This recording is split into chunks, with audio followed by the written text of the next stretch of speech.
Welcome ulit sa online classroom natin. So ngayon pag-uusapan natin yung third method natin for analyzing infiltration. No? So na-discuss na natin previously yung phi index method kung saan constant lang yung infiltration rate all throughout the duration of the rainfall, no, of the event.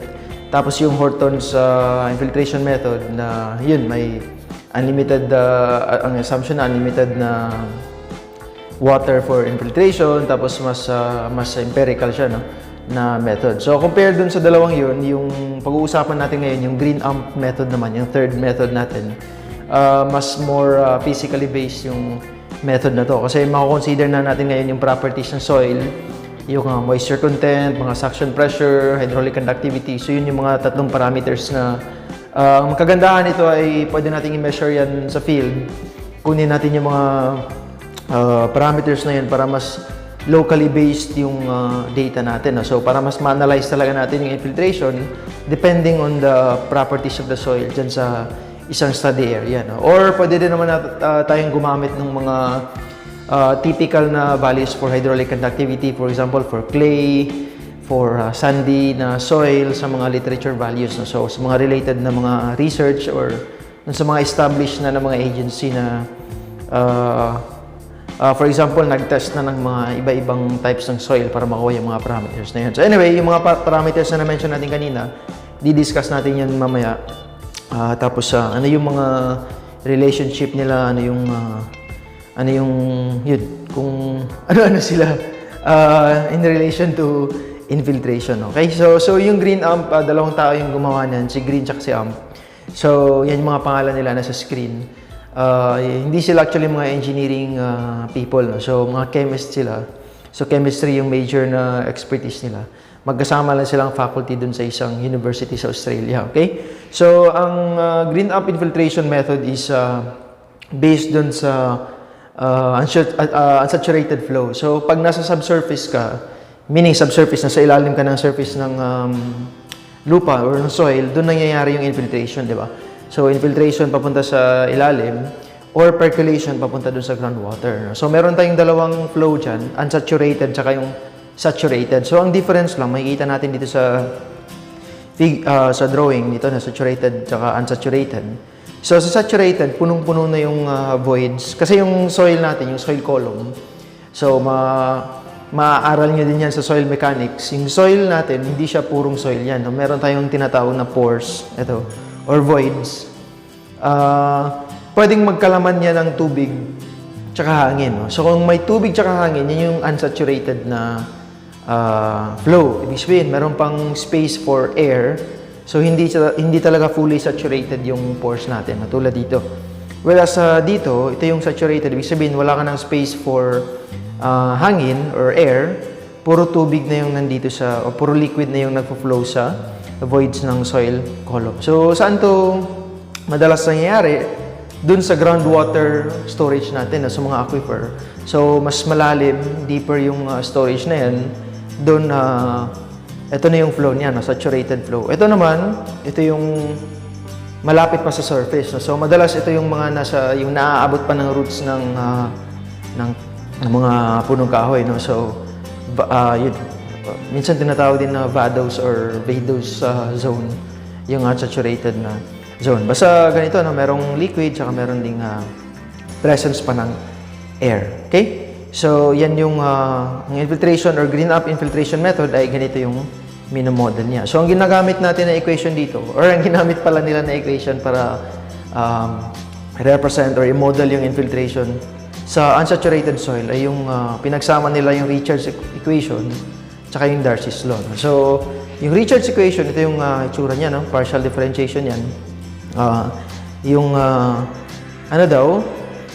Change in moisture content with respect to time is a function of the hydraulic conductivity sa unsaturated na layer and suction pressure. So, and then elevation. So, kung makikita nyo dito, directly proportional siya sa hydraulic conductivity tsaka suction.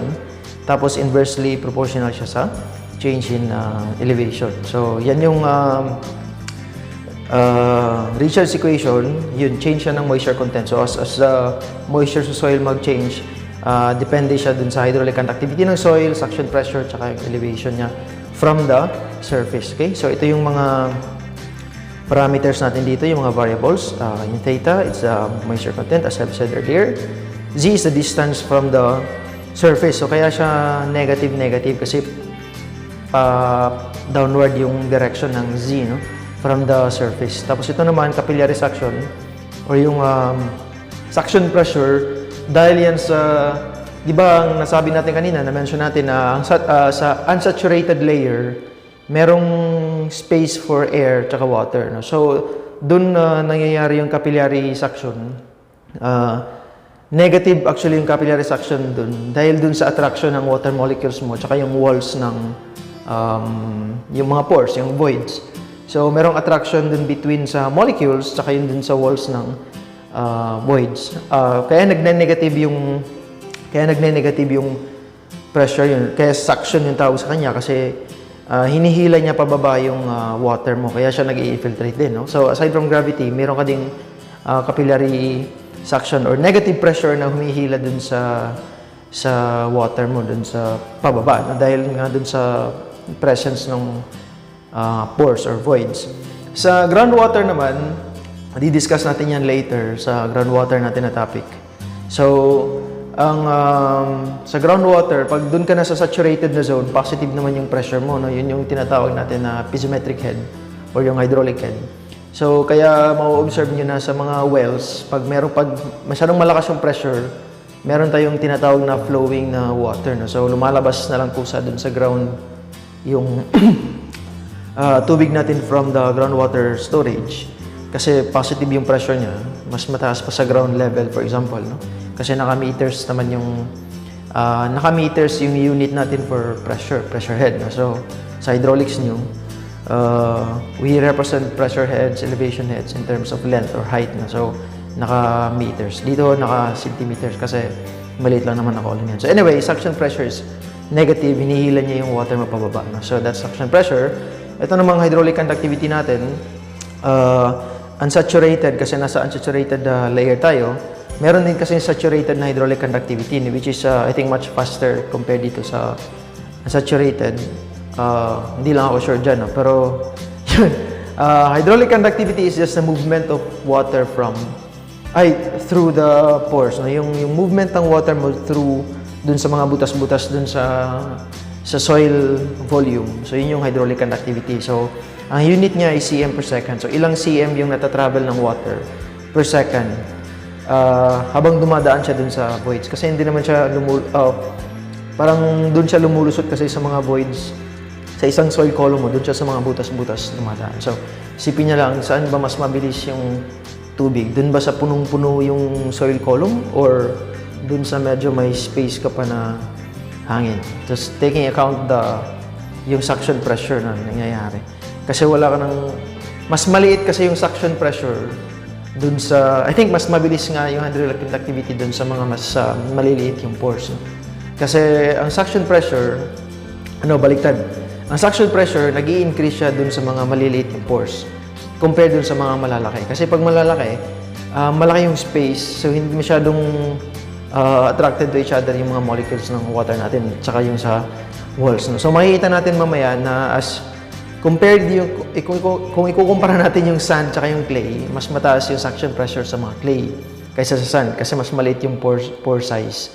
Pero mas maliit naman ngayon yung hydraulic conductivity niya. So, yun. So, mas mabilis yung travel ng water sa sand compared dun sa clay. No? Kasi mas maliit yung hydraulic conductivity sa clay kaysa sa sand. Pero mas mataas naman yung suction pressure ng clay kaysa sand. Okay? So, yan lang yung mga parameters sa Richards equation. Sa Darcy's law naman, ito yung madalas na ginagamit kasi natin na equation for describing movement of groundwater. No? So, ito yung Q. Ito bali yung nagre-represent ng velocity ng groundwater as it moves through porous medium. No? So, yung porous medium, ibig sabihin may mga porous, may mga butas-butas yan.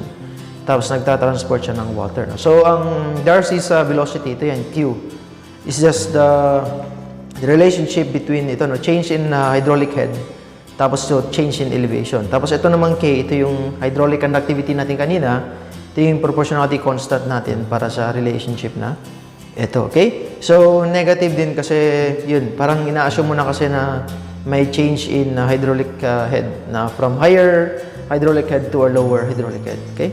So, that's why meron tayong negative dito, okay? So, Z dito is depth below surface, and then potential head, kasasabi lang natin, ito yung hydraulic head. So, Z plus itong suction pressure, kasi unsaturated layer tayo, no? Kung sa saturated layer tayo, sa groundwater na, ito yung pressure plus pressure head na positive plus elevation. Ito yung H. Since nasa unsaturated tayo, so ito yung hydraulic head na equivalent natin. No? Elevation plus ito. So, negative to, tapos so mababawa siya sa elevation. No? So, bababa yung hydraulic head natin dyan. Okay? And then we have the K, unsaturated hydraulic conductivity, and then we have the moisture content. So, ito yung dalawang equations na pinagsama nila para mabuo natin yung, para mabuo nila yung green amp na equation. Okay? So, yun. 5 principal assumptions of the green amp method. So, the soil under consideration is homogeneous and stable, implying that micropores and preferential migration pathways should not be considered. So, ibig sabihin, yung column na kinukonsider natin, pababa yung water, walang lalabas dun sa mismong soil column. Okay? So, parang niisip natin na stable yan. Lahat ng tubig na papasok, dyan lang din siya. No? So, walang lalabas. The supply of ponded water at the surface is not limited. No? So, pareho lang din siya dun sa Horton's method na ang assumption natin, laging merong tubig dun sa surface na available for infiltration. So, ganito din, no? Unlimited water supply. So, dun sa surface mismo, no? And then, a distinct and precisely definable wetting front exists. So, itong wetting front, ito yung boundary na nagse-separate ng basa at saka hindi. So, saturated soil tsaka dry soil. So, mamaya papakita natin yung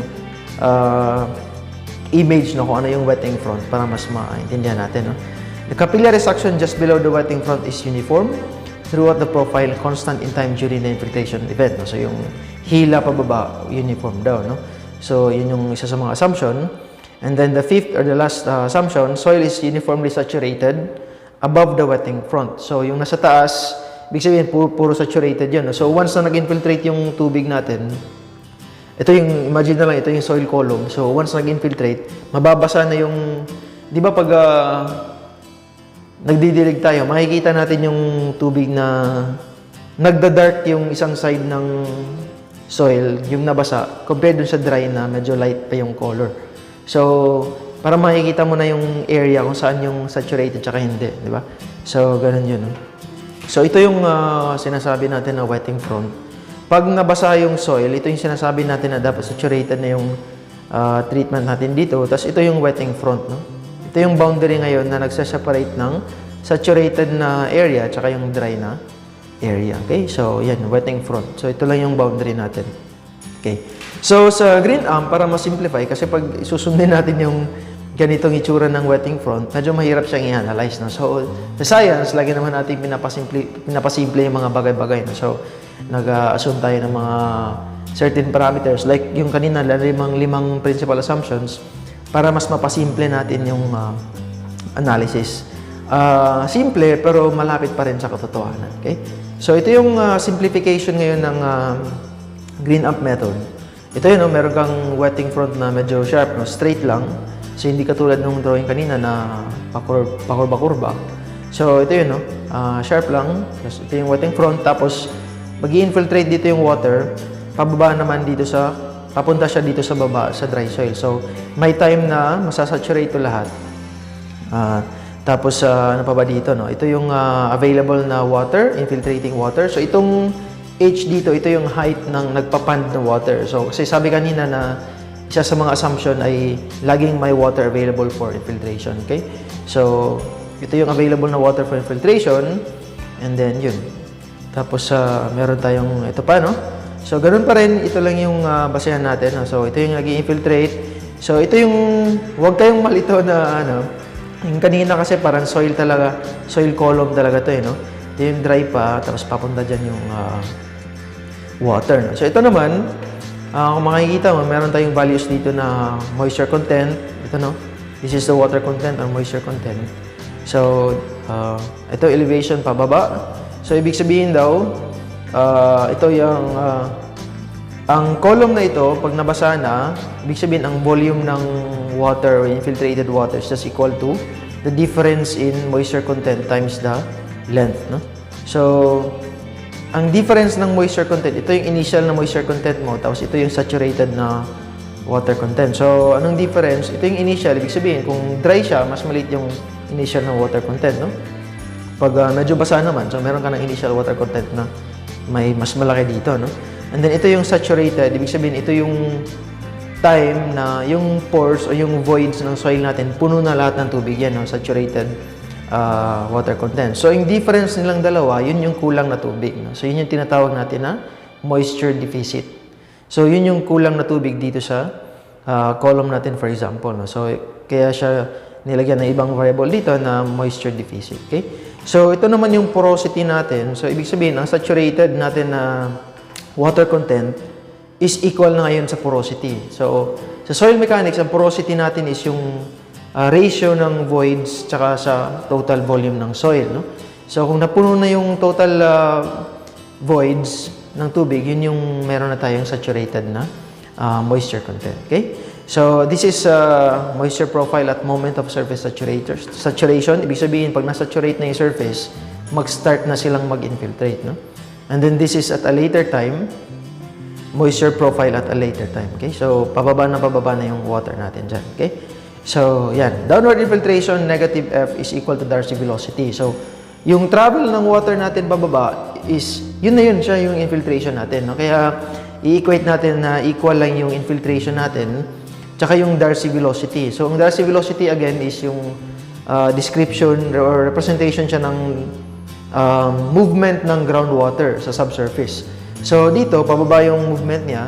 So, yun yung equal natin sa infiltration. Kasi yung nagmo-move na water, which can be represented by Darcy's law, is also the infiltrated na water. No? So, negative lang kasi downward. Okay? So, F equals Q tayo. Yan. No? So, negative F, tapos approximately equal to this one. So, ngayon, di-discuss natin yan. Kanina nasabi natin na ito yung delta H, ito yung change in hydraulic head. Kaya meron tayong ganito, no? Sa surface, saka sa wetting front. So, change in hydraulic head from the surface, saka dito, no? Kasi ang assumption kasi ng Q, dapat from greater hydraulic head papunta dun sa lower head para may flow na mangyari, no? Review na lang sa hydraulics niya. Tapos, change in elevation. Ito naman, change. So, parehong point dapat yung ito. Tsaka parehong point din itong dalawa. So, yan. So, ito surface, ito naman yung wetting front natin. Okay, so, sabi natin kanina, yung H natin is, para lang ma-distinguish natin yung Z tsaka yung H. Magkaiba yan, no? Kahit na parehong height yung kino-consider natin, nire-represent nila, itong height na to is yung hydraulic head. So, that's elevation plus suction pressure, no? So, hydraulic head yan. Ito naman, Z is the elevation head, no? So, since pababa yung Z natin, negative, so pwede nating tawagin to na negative L, no? Kasi pababa. So, magiging yung H natin, since negative naman talaga yung, hindi naman sa negative, no? Pero, masasubtract kasi yung suction head dun sa elevation head kasi negative yung suction pressure natin, okay? So, pwede nating tawagin na negative L to because it's represented by a negative Z, no? Downward. So, pag ilalagay natin dito yung HWF as ganito, magiging ganito yung equation natin. And noting, of course, that ang hydraulic head natin sa surface is 0. Dito, no? So, pababa tayo dyan. That's 0 yung hydraulic head dyan. So, magiging ganito yung equation natin. Simplify pa natin. Magiging ganito.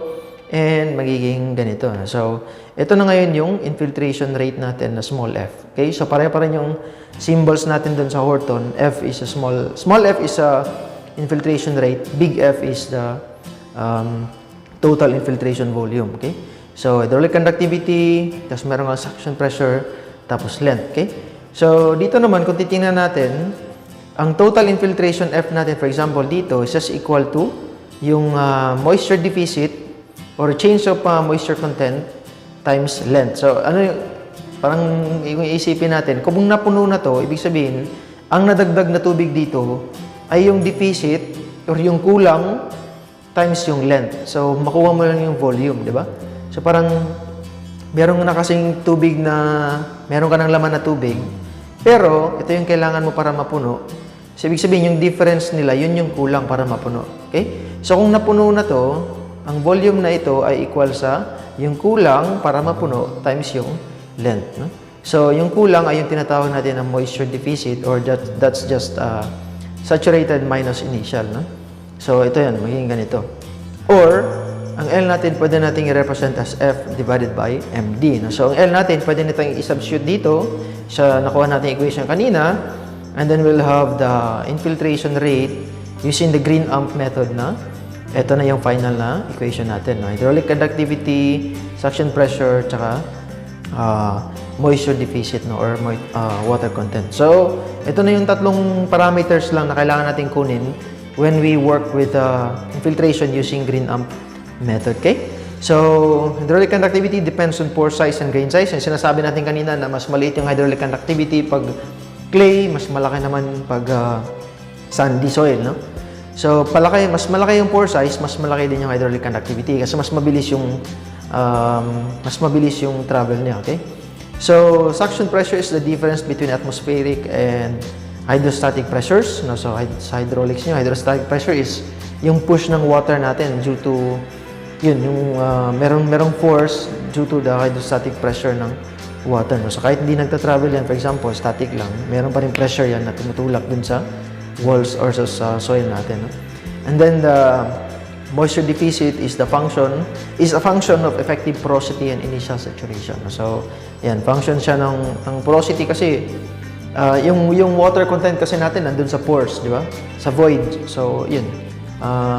Related siya dito sa porosity ng soil natin. So, anyway, yan yung tatlong parameters na kailangan nating aralin. So, 3 cases sa green amp. Pag yung ulan, yung I is less than the hydraulic conductivity, the rainfall intensity is less than the maximum downward hydraulic conductivity. So, ang case 1 natin, pag mas maliit ba yung infiltration, I is a rainfall rate. So, or intensity. So, kung mas maliit yung intensity kaysa hydraulic conductivity, ibig sabihin, walang runoff, nag-infiltrate lahat. Kasi kaya yung hydraulic conductivity kasi yung travel ng water mo downward. No? So, yung intensity naman, rainfall intensity, yun yung ulan mo per hour. So, kung mas mabilis yung travel mo pa downward, yung K, kaysa dun sa dumarating, ibig sabihin, lahat ng dumarating, papasok dun sa soil column. Okay? So, kaya walang mananatili dun sa taas para mag-flow na as runoff. Ito naman, pag mas malaki yung ulan, mas mabilis yung ulan kaysa hydraulic conductivity, pero mas lesser siya sa infiltration rate. Okay? So, the rainfall intensity is greater than the saturated conductivity but less than the infiltration rate. The time to ponding, so merong pag mas mabilis yung ulan kaysa conductivity, pero mas mahina naman siya doon sa rate at which i-infiltrate. So, may maiiwan doon sa taas kasi mas maraming ulan, tapos mahina naman or mabagal naman yung pag-infiltrate. So, may maiiwan dito sa surface, yun yung tinatawag natin na ponding. No? So, nagpa-ponding dito yung water natin. And then, the time varies, depende dun sa bilis ng ulan or sa dami ng ulan. No? And then, I is greater than F. So, mas marami yung ulan kaysa dun sa infiltration capacity.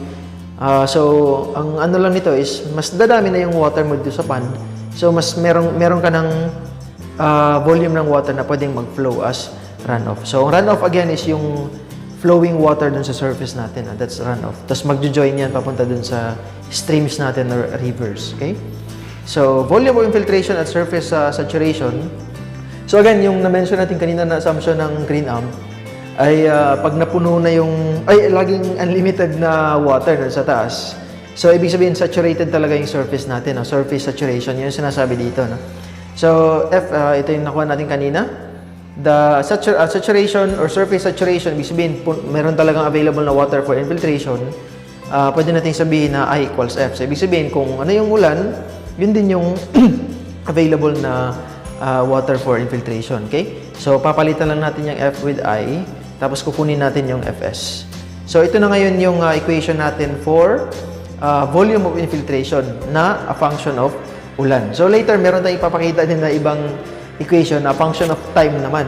Ito kasi, meron tayong data on rainfall Tapos may mga data on the moisture content, suction pressure, hydraulic conductivity ng soil. So meron tayong data on ulan. Ano ngayon yung total na infiltration volume, okay? So later, meron din tayong a function of time. So ilan na yung infiltration or infiltrated volume sa 1 hour, after 1 hour, or after 2 hours. So ipapakita din natin mamaya. So require I is greater than KS. So ibig sabihin, para dito, para surface saturation, dapat mas mataas yung intensity natin kaysa hydraulic conductivity. No? And then green up infiltration method will predict the following results. If I is less than KS, then ito yan. No? So kung mas maliit yung ulan kaysa yun na yung kanina, no?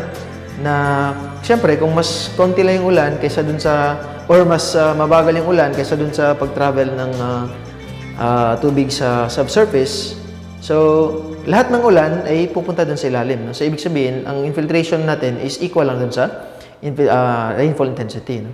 Pag mas marami naman, then F equals I until F equals ITS. So yung TS dito is yung time for panding. No? So minsan TP yung representation nito, TP or TS, no? Time of panding. So magpapand muna siya bago siya mag-infiltrate. Okay? So yan, until. Kasi meron until. No? So ibig sabihin, magpapand muna siya, mag-saturate siya dun sa taas bago siya mag-infiltrate. No? Magagamit na natin yung F na equation natin. No? So kailangan man natin kunin yung volume at saturation, tapos magsisimula yung infiltration na represented by this one. Okay? So, yan yun. No? Magpapan mo na siya para meron siyang available na water for infiltration. Saka mo siya masolve yung infiltration natin after saturation. Okay? So, following surface saturation, ito na ngayon yung magiging equation natin, which is essentially pareho lang din dito. No? For I is greater than KS and F equals I for I is less than KS, which is essentially the same with number 1. Okay? KS, 1 minus MD. Yan. So, pareho lang. No? Nabaliktad lang natin yung lambda dito, tsaka dito. Okay. So, ito yung kagandahan ng green amp kasi mas physically based. Ibig sabihin, kino-consider natin talaga yung physical properties ng soil. No?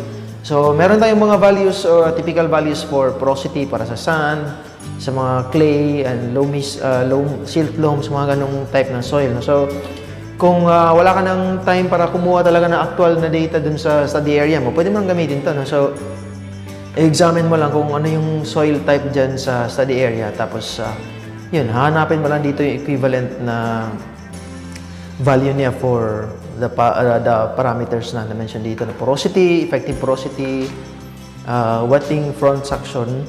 Ito yung madalas natin ginagamit yung effective porosity kasi kino-consider na niya yung porosity kasi parang hindi mo kino-consider yung mga nangyayari dun sa loob ng pores. So, may mga pressure, mga ganyan. So, itong effective porosity, kino-consider na niya yung parang actual na nangyayari dito sa soil column natin. Kaya ito yung madalas na ginagamit. No? So, hindi yung, ito kasi parang total, no? Parang gross. Ito naman yung parang net. No?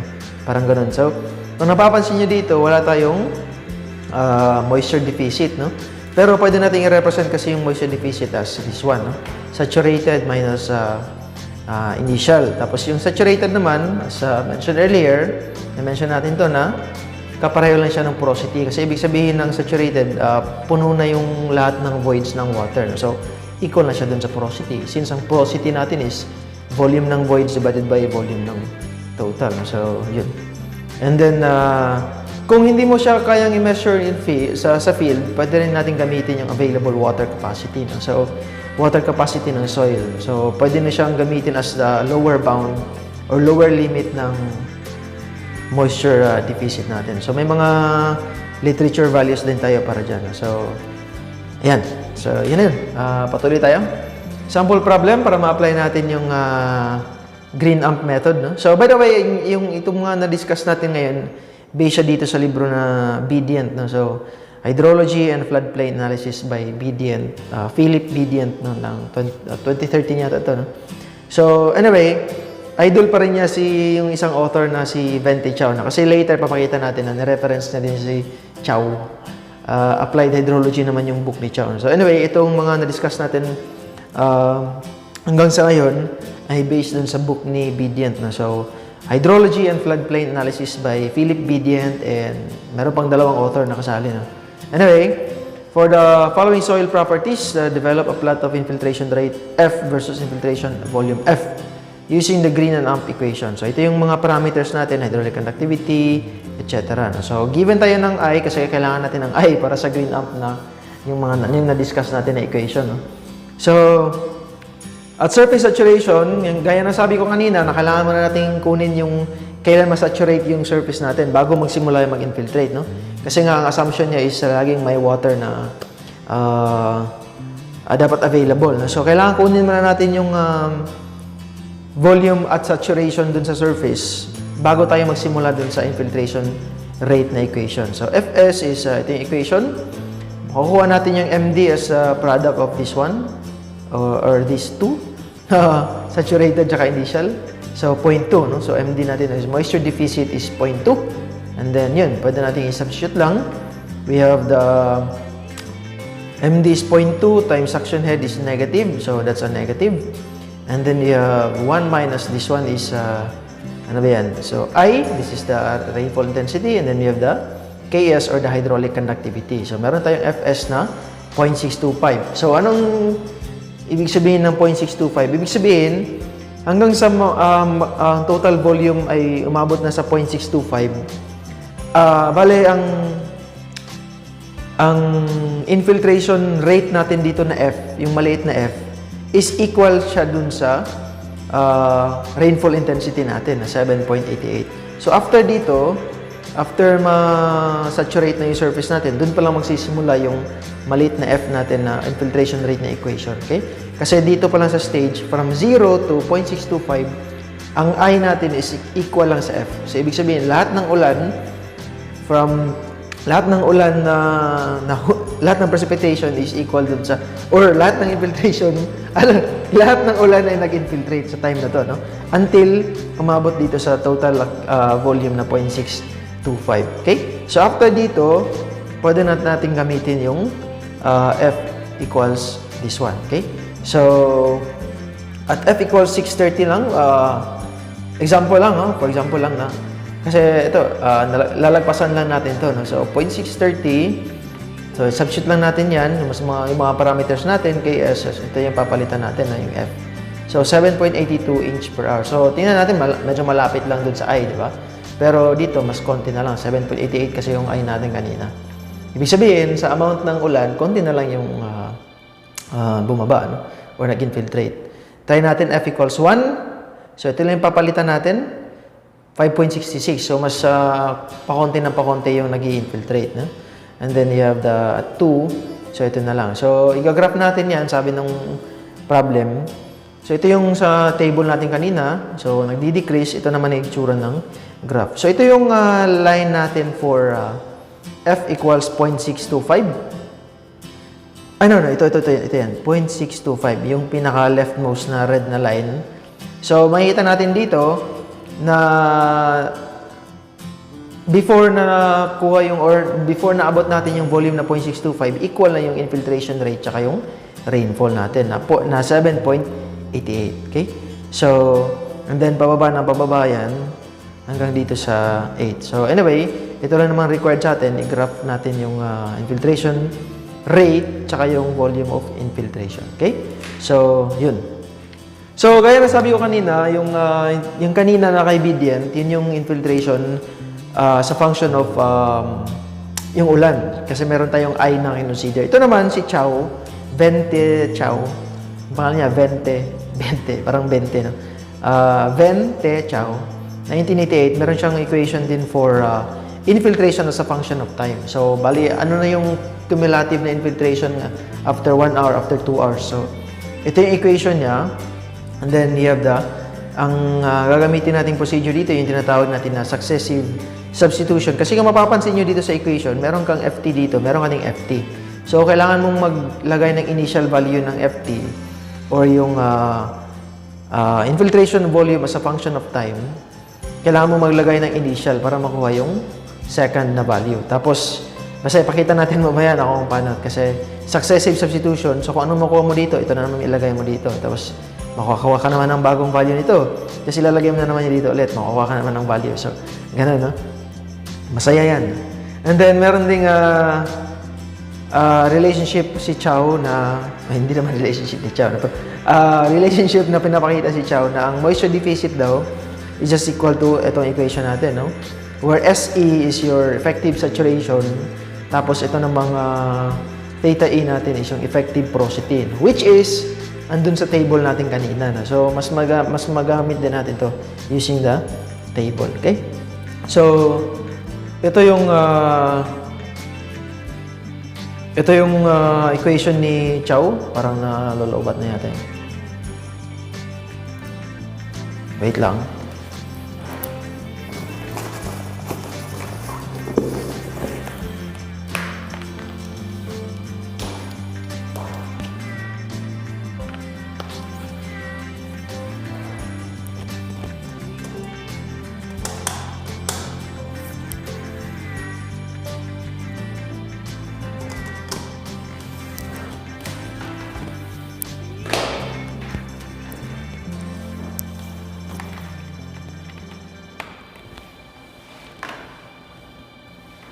And ito din pala yung, ito yung equation sa book ni Chow. So, yung kanina, kung napapansin nyo, ito yung book ni, ito yung infiltration rate sa book ni, yung BDN. Yung kanina, no? Yung pinakita natin kanina, that's K as 1 minus, ito, blah, blah, no? Ito naman yung kay Chow.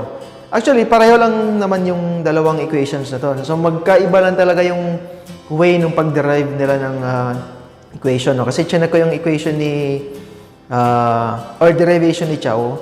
Kaya naging positive to kasi kinonsider na ni Chow sa derivation niya na negative yung suction pressure. Ibig sabihin, dun sa derivation niya mismo, ginawa na niyang negative yung suction agad. No?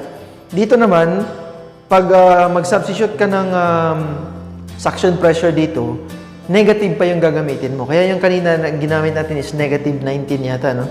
Sa sample problem natin, papakita na natin ulit.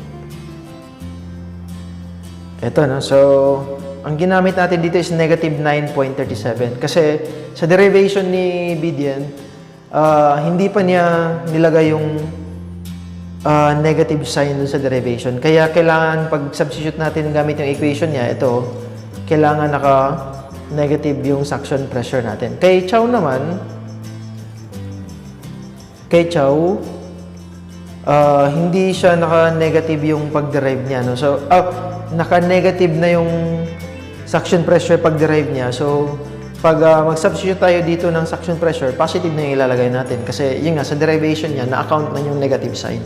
Kaya positive. So, pareho lang din, magiging pareho lang yan. Kasi, pag, for example, mag-substitute tayo dito ng negative na value. So, magiging positive to, di ba? Kasi negative.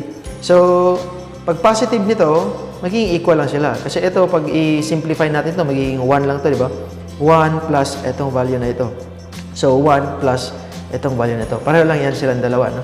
Ang kaibahan lang talaga is yung pag-derive nila magkaiba. No? So, ito, pag gagamitin natin to, positive na yung ilalagay na suction pressure. Ito naman, pag gagamitin natin to, negative para maging positive siya dito. Okay? So, sample problem tayo dun sa kay Chow, dun sa cumulative infiltration rate as a function of time. So ito, no, compute the infiltration rate F, cumulative F after 1 hour. So 1 hour. And then silt loam and effective saturation at 30%. Assume water is ponded to a small but negligible depth in surface. So again, merong available na water for infiltration. So ang dun sa yung kanina, parang sinolve pa natin, dapat merong FS o yung saturated surface water, no? Ito naman, ina-assume na lang agad na meron talagang available water for infiltration. Okay? So, ang time na ngayon yung variable natin. So, ito yung properties ng silt loam. So, kung titingnan dito sa table, kung i-check nito sa table na binigyan natin kanina, ito yung mga values, no, for these parameters. So, ang MD, as na-mention natin kanina, ito yung relationship niya based dun sa binigay ni Chow. Yung moisture deficit, so 1 minus, ito yung SE or effective saturation binigay, 30%, so 0.30. Tapos ito yung binigay na effective porosity galing sa table. So this is the moisture deficit now, 0.34. Okay? So yan, ito yung equation natin for infiltration rate as required. Pero pag titingnan natin dito, kailangan muna natin kunin yung mga F na ito. para makuha natin yung mas maliit na f. So, sa pagkuha ng malaking f, ito yung gagamitin natin na equation, yung kanina, na successive substitution. So, kailangan natin ng initial na ft para makagawa niyan. No? So, madalas na initial ft na ginagamit natin dito is yung equal sa hydraulic conductivity. Ibig sabihin, yung hydraulic conductivity, yun yung lower bound niya, lower limit. No? So, yun yung minimum. No? So, ang tubig na papasok, dapat equal dito sa kung ano yung mag-travel na water sa kanya, sa soil na medium. Okay? So, kaya yun yung ginagawa nating initial na volume at a time, at a particular time. Okay? So, isolve na natin gamit yung successive substitution. So, i-substitute lang natin yung mga values. This is K times 1 hour. Diba? KT yung equation natin, di ba? So, K times hour, plus ito yung mga ln, tapos meron tayong ln. So, this is K times T. This is the suction pressure. Positive na. Positive, kasi chow yung ginagamit natin. And then, 0.34, this is the MD.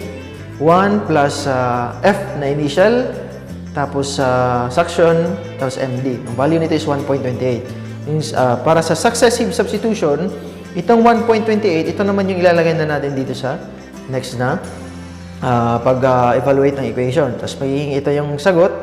Tapos, yan naman yung ilalagay natin dito. So, ito yung magiging sagot ulit. Hanggang sa yung error natin ay ma-minimize natin or malapit sa 0. So, yung error natin is ft of n minus ft of n minus 1. So, isasubtract nyo lang yung 2.21 minus 1.8. Ito yun, no? Tapos, dapat medyo malapit na sa 0. So, ibig sabihin, darating ka sa point na pag marami ka na nagawang ganito, mau-observe mo na magko-converge siya sa isang value.